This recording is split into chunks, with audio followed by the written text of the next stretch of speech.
আমরা আমাদের সন্তানদেরকে বুঝিয়ে দিয়েছি যে তুমি এসএসসি পাস মানে হলো জিপিএ 5 পাওয়া মানে হলো তুমি সব পেয়ে গেছো।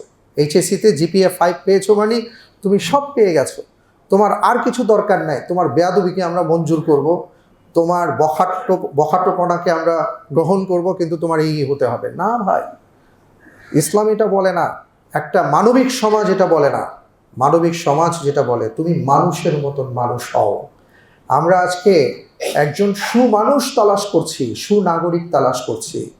আমরা খুব ভালো করে দেখছি যে বাংলাদেশের প্রেক্ষাপট নিয়ে যদি কথা বলি, খুব ভালো করেই দেখছি যে যত ধরনের দুর্নীতির কথা শুনি, 2 নম্বরের কথা শুনি, চাঁদাবাজির কথা শুনি, যত যাই কিছু শুনি, এর নেপথ্যে এর পেছনে যারা থাকে এরা খুব উচ্চশিক্ষিত থাকে।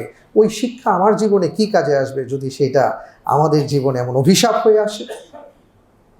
সুশিক্ষার কথা আমরা কেউ বলি না।